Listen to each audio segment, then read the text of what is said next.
Bonjour à tous, j'espère que vous allez excellemment bien. Aujourd'hui, on se retrouve pour parler cyclisme, pour faire le débrief de l'étape numéro 16 de ce Tour de France 2022. On va revenir sur tout ce qui s'est passé aujourd'hui, le bilan des Bleus, top flop, et puis de cette étape numéro 16 avec la victoire d'un Québécois aujourd'hui, d'un Canadien, Hugo Hull qui a gagné pour Israël. N'hésitez pas à vous abonner à la chaîne, à réagir dans les commentaires, à mettre un pouce bleu, à partager la vidéo sur les réseaux sociaux, notamment auprès de vos proches. Si vous pensez que ça peut les intéresser, dans les commentaires, n'hésitez pas à me dire si les étapes vous a plu, vous a déplu, si un ou deux coureurs vous ont déçu. Et puis n'hésitez pas à partager la vidéo sur les réseaux sociaux. N'hésitez pas également à vous abonner à la chaîne si vous pensez que ça peut vous intéresser le contenu. Et surtout, n'hésitez pas à rajouter la petite cloche, comme ça vous êtes au courant des dernières vidéos qui sortent sur la chaîne, notamment les vidéos cyclisme. Je peux vous dire qu'il fait, là j'enregistre, il est 17h30. Le temps est juste assez exceptionnel. On est sur un temps caniculaire mais incroyable. Là, je suis déjà en sueur. Et bon, voilà. Donc la vidéo va peut-être pas faire 30 minutes parce que là, il fait déjà chaud en fait. Et je plains donc les coureurs aujourd'hui. Bon, on a eu l'étape un petit peu auquel on s'attendait ce matin, c'est-à-dire une échappée qui part et puis après derrière assez peu d'attaques entre leaders. Il y a quand même eu des tentatives, mais il y a eu assez peu d'attaques entre leaders parce que c'était quand même compliqué aujourd'hui. La dernière montée, le mur de Péguerre, pardon, était quand même assez loin de l'arrivée. C'était une mise en bouche, alors une mise en bouche corsée, mais demain ça sera un peu plus intéressant avec la montée de Péragude, Val-d'O-Louron également. En fin de journée, il y a deux côtes qui s'enchaînent en 20 bornes. Donc c'est un peu plus intéressant pour lancer les grosses hostilités, même si Pogacar a un peu essayé aujourd'hui. On a eu aussi une Jumbo qui était plutôt bien en place par rapport à d'autres étapes, il faut le dire. Donc on a eu des tentatives, on a eu donc une échappée, une grosse échappée, puis une échappée qui a permis à un bon Canadien de s'imposer, un bon coureur. On reviendra de nouveau sur Hugo Hull et sur Israël, et puis on parlera également de d'autres coureurs. Bardet perd du temps, on pouvait s'y attendre aussi un petit peu. Je rappelle qu'au départ il ne devait pas jouer le général, il a joué le général. Je dirais pas à l'insu de son plein gré, mais presque. C'est-à-dire une fois qu'il s'est aperçu qu'il était dans les temps, on va dire. Mais la troisième semaine ne va pas être facile pour Romain. Je rappelle que normalement il devait faire le Giro. Et que donc physiquement ça va commencer à être beaucoup plus compliqué pour Romain, parce qu'il accumule un petit peu les jours de course. Note de l'étape, 12 sur 20, parce qu'on a eu un petit peu à quoi on s'attendait. Alors c'est pas catastrophique comme étape. Devant, il nous a manqué peut-être un peu plus de bagarre. Voilà, il m'a manqué peut-être ça. Et puis derrière, on savait à quoi s'attendre aussi, hein, donc on n'a pas eu vraiment de grandes surprises, hein.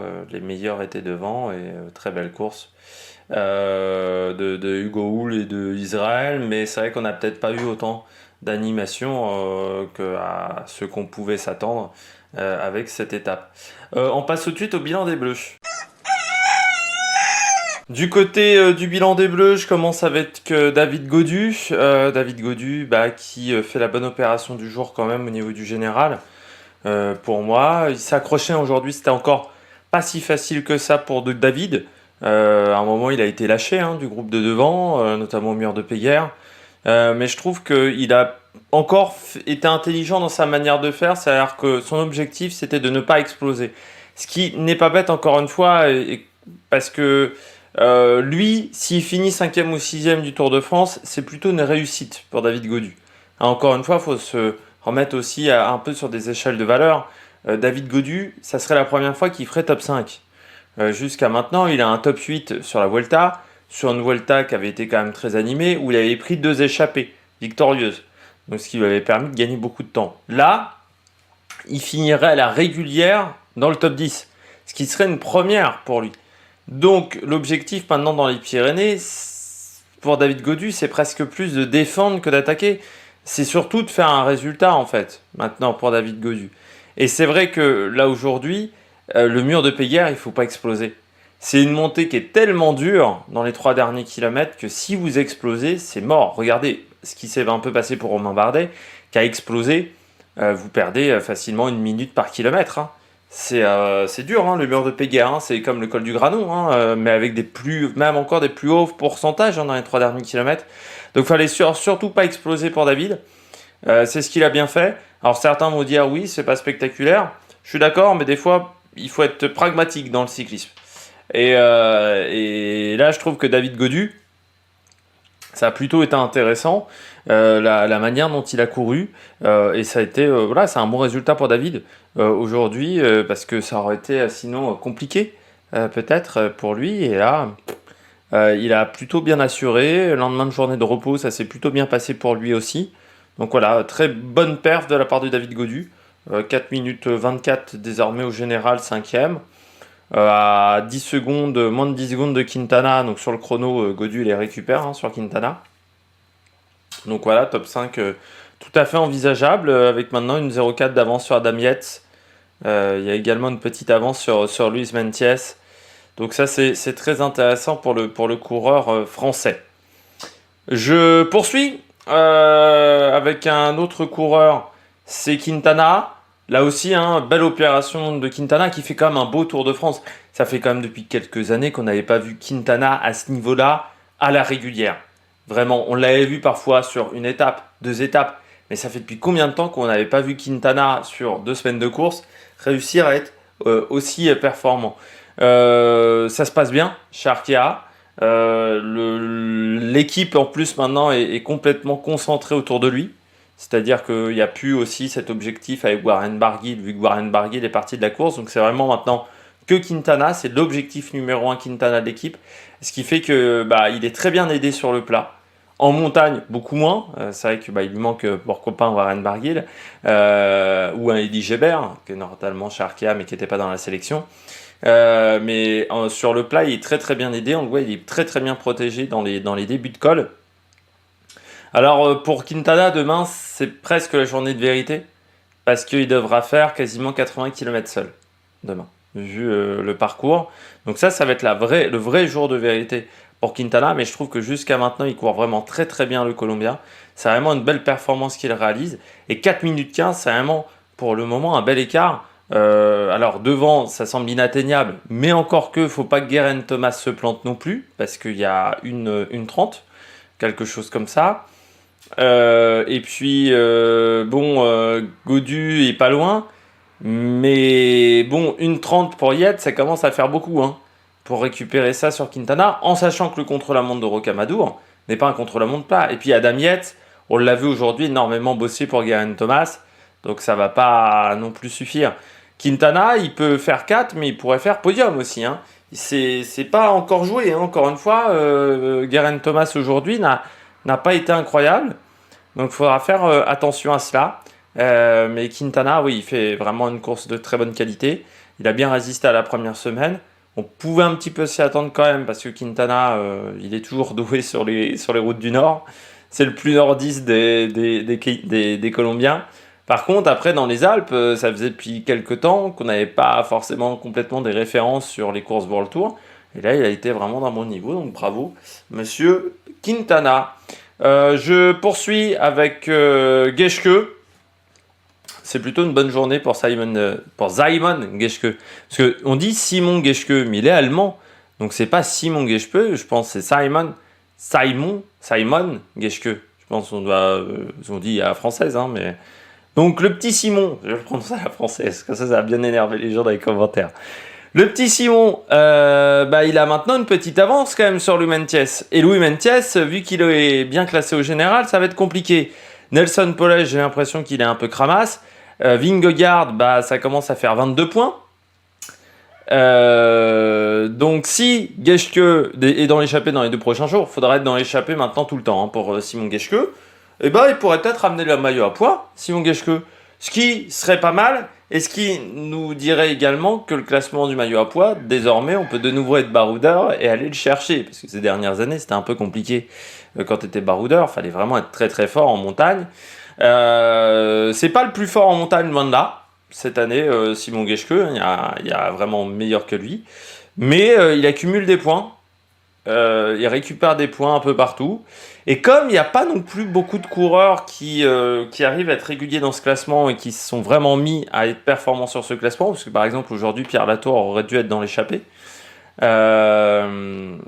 et bah ça lui permet de prendre des points et de prendre de l'avance. C'est vrai que Nelson Pellet, je le vois pas. Enfin, 21 points, faut quand même aller les chercher déjà. Et Vingegaard, oui, mais bon, Vingegaard est plus dans une situation de défense par rapport à Pogacar, donc ça peut aider. Également Simon Geschke, et aujourd'hui il prend 12 points, en sachant qu'il marque pas de points sur les deux premières côtes de la journée. C'est plutôt une belle opération pour l'Allemand. Donc il fait pour l'instant un bon Tour de France, autant chez Cofidis, on peut pas dire qu'on a été très en vue, mais Geschke et le maillot à pois, ça marche plutôt bien. Et puis ça serait plutôt un bon classement, une belle réussite. Ça doit faire au moins depuis 20 ans qu'ils n'ont pas gagné un maillot à pois Cofidis sur le Tour. Ça devait être Rinero à l'époque, ça doit être 98. Hein. Depuis 98, ils n'ont pas dû aller chercher le maillot à pois, donc ce serait plutôt une belle perf de la part de Cofidis. Et puis le petit flop du jour, bah, c'est Romain Bardet. 3 minutes de perdu aujourd'hui sur les hommes de tête. Panne de jambes. Alors déjà, bon, Romain Bardet, on l'a toujours dit, mais les lendemains de journée de repos, ça n'a jamais été sa grande spécialité. Il a toujours eu du mal à remettre en route, Romain Bardet.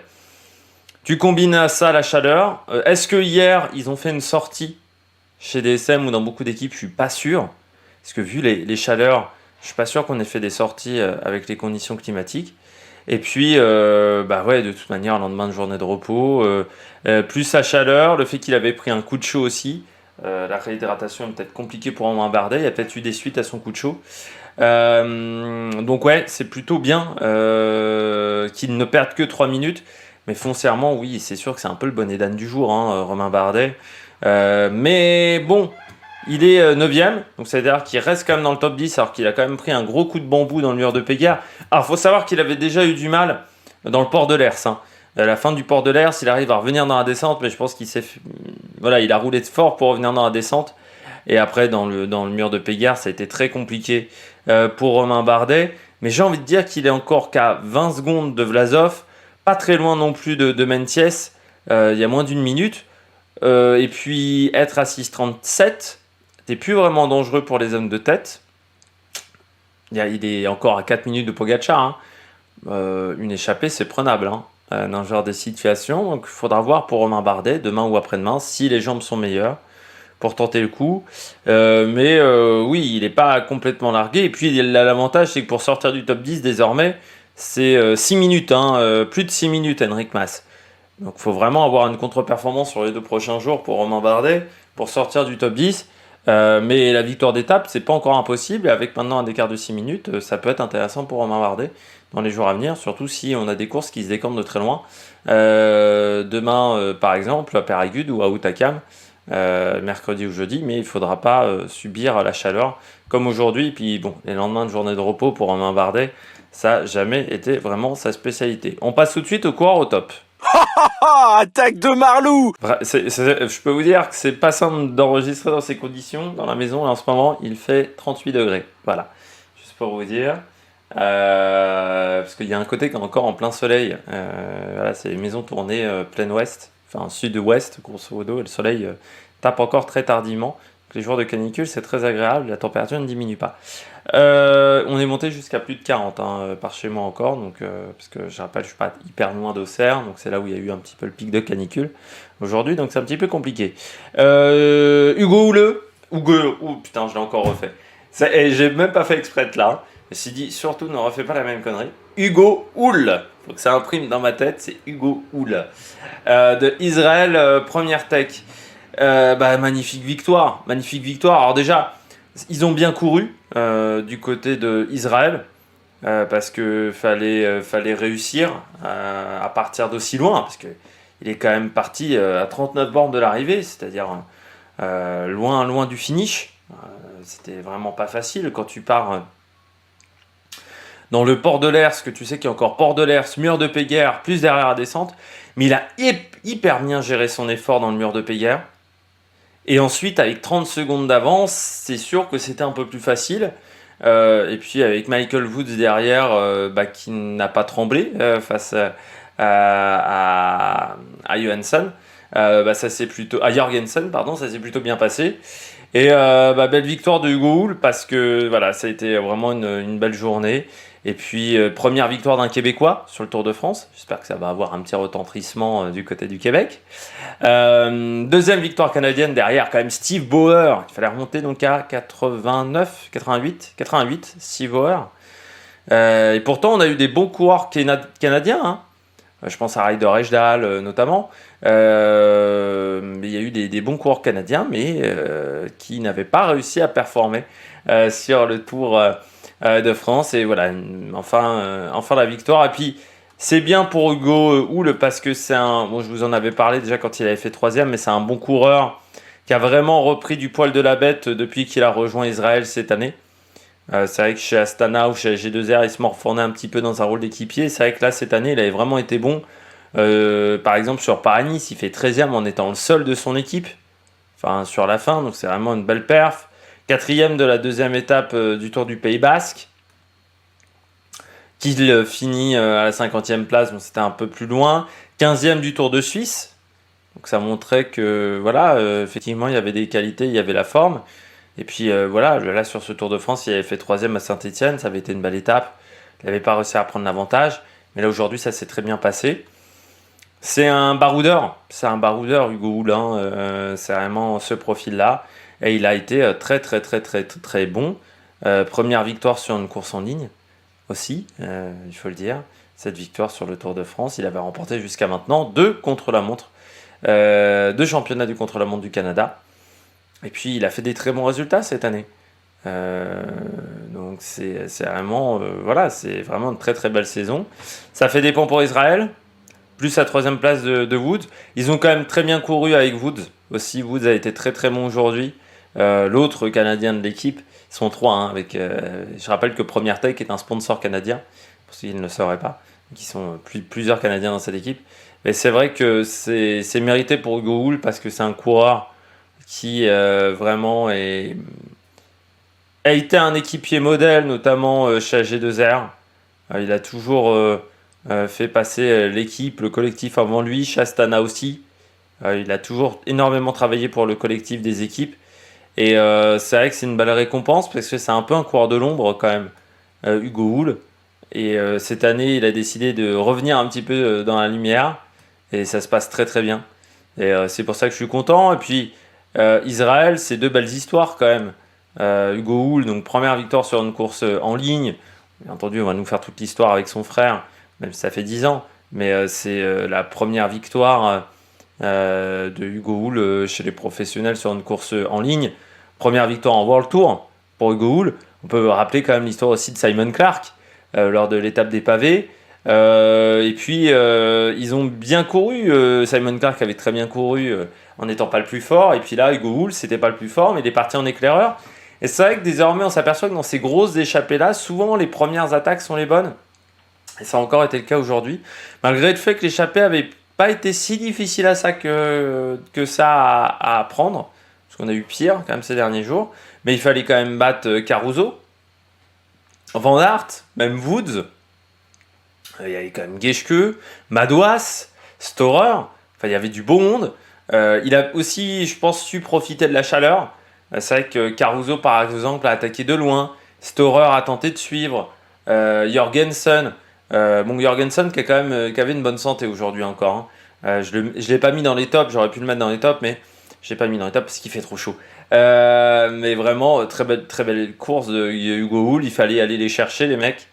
Et voilà, super de la part du Canadien. Et on espère le revoir. Là, il doit faire la Classica San Sébastien.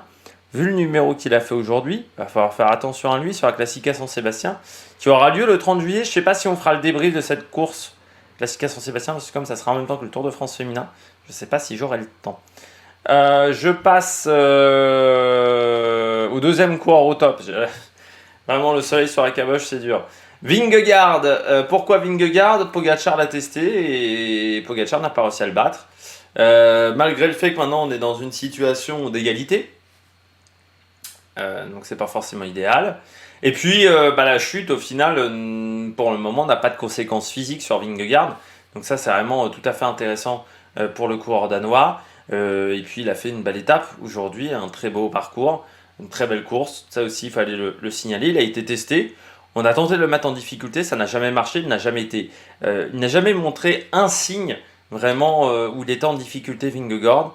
Donc vraiment, pour l'instant, il tient et plus il va tenir de temps, s'il tient encore mercredi, Pogacar sait qu'il devra tout mettre jeudi, ce qui va créer des brèches déjà, parce que Pogacar va peut-être s'exposer à des contres.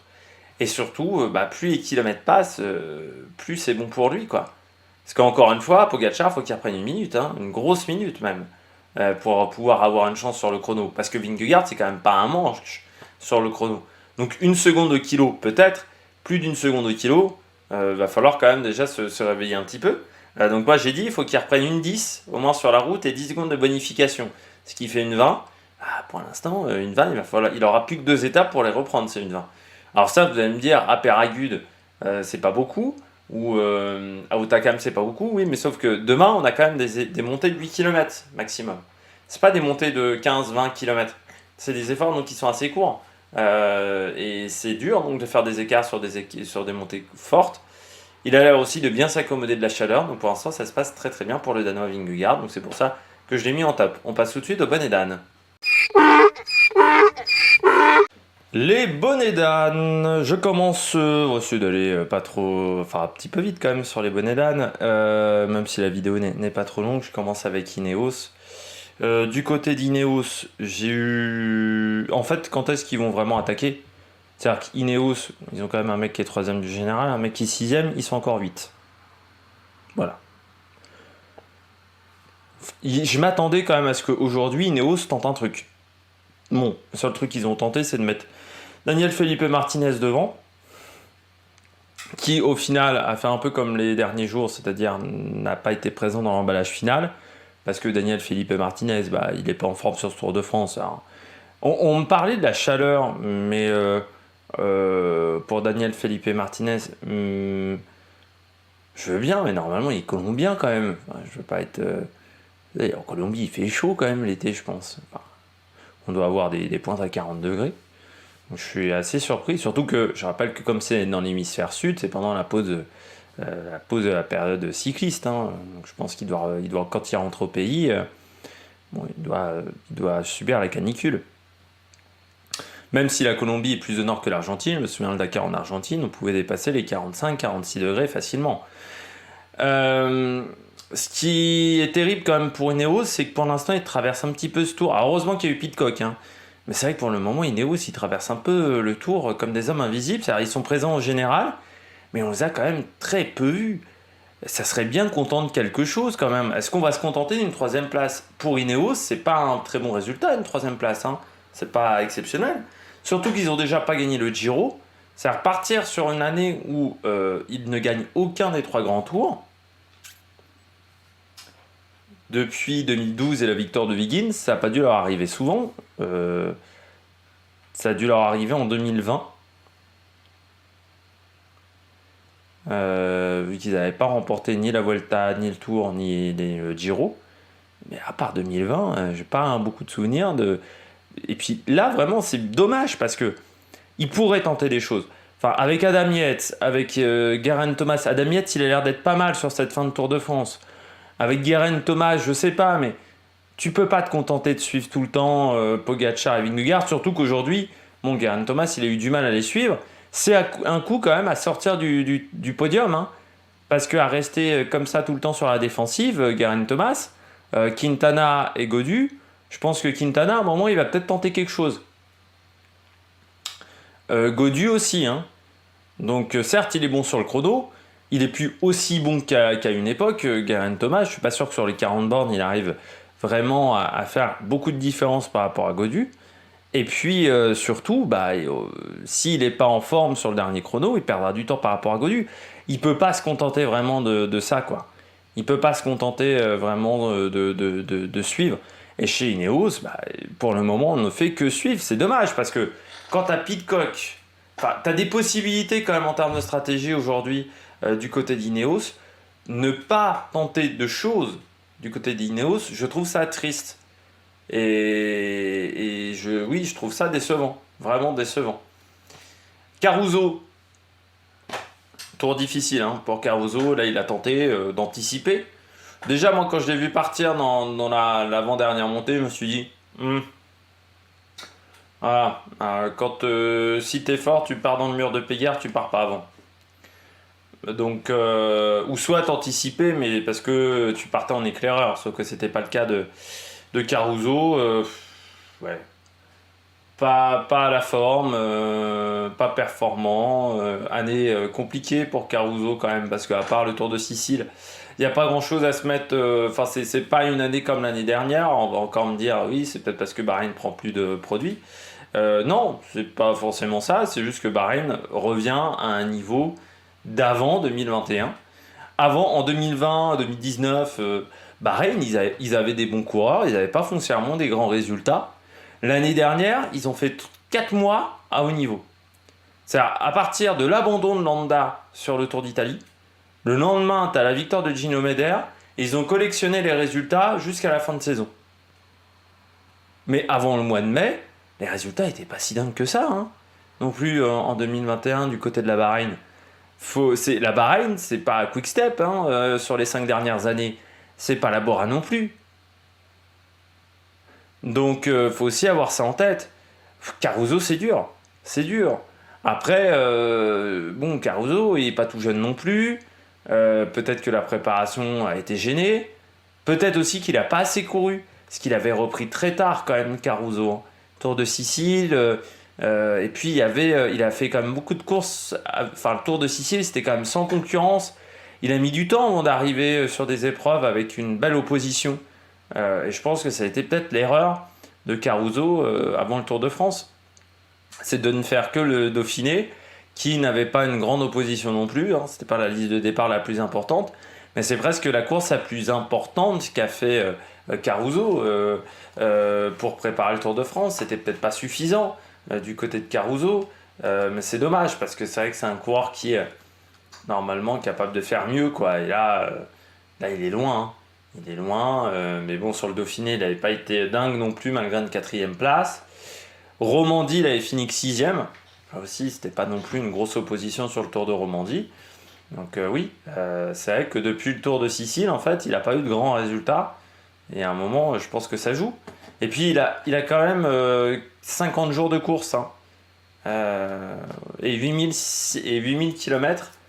C'est peut-être un peu beaucoup au moment de prendre le Tour de France. Il avait peut-être un peu trop couru en tout début de saison. C'est vrai qu'Andalousie, plus Tirreno, plus Milan, la Flèche Wallonne-Liège, plus le Tour de Romandie. Ouais, c'était peut-être pas forcément l'idée du siècle en termes de jours de course pour Caruso. Et puis je termine avec Enric Mas. Alors, c'est vrai que contrairement à Ineos, lui il a tenté, mais ça lui a coûté quand même très cher à Enric Mas. Un jour ça va, un jour ça va pas. Pour l'Espagnol, là aujourd'hui il perd du temps, c'est le deuxième coureur qui perd le plus de temps dans le top 10 avec Bardet. Et je trouve que là où il a tenté, c'était pas hyper intelligent. C'était peut-être pas forcément là où il fallait le faire. Il fallait peut-être tenter plus au départ du mur de Péguerre que là sur le port de l'Hers. Le port de l'Hers c'était quand même loin de l'arrivée. Après que la Movistar roule pour faire le rythme dans le port dans le port de Balais, ça aurait peut-être été intelligent. Derrière, sur le mur de Péguerre, il aurait dû déclencher. Le problème, c'est que ce sont les autres qui ont déclenché. Et quand les autres ont déclenché, lui, il n'a pas pu suivre. C'est dommage pour Enric Mas. Mais voilà, il y a aussi le Tour d'Espagne pour Enric Mas. Donc peut-être qu'il n'est pas encore au top de sa forme. Le coureur espagnol, et c'est vrai que là, la Movistar, c'est un moins bon résultat. C'est vrai que je rappelle que la Movistar, ils sont aussi sur la course au niveau des points. Quand tu vois ce que fait Israël en ce moment, c'est sûr que du côté de la Movistar, ça serait bien de marquer des points. Et donc pour marquer des points, il faut faire un bon résultat. C'est vrai qu'Enric Mas, désormais, il est 11e. Il faut maintenant récupérer 2 minutes sur Pidcock ou 6 minutes sur Bardet pour entrer dans le top 10. Ça commence à être très très très compliqué pour Enric Mas. C'est dommage pour le coureur espagnol, mais aujourd'hui, il n'y avait pas les jambes, ça n'a pas marché. Demain, on aura la montée de Péragude. Montée de Péragude, ça sera difficile, mais en fait, les 80 derniers kilomètres seront compliqués demain. Présentation de l'étape 7h30, débrief à 21h, 21h30, hein, comme d'habitude. D'ici là, n'hésitez pas à vous abonner à la chaîne, à réagir dans les commentaires, à mettre un pouce bleu. Allez, ciao ciao sur la Mec Production.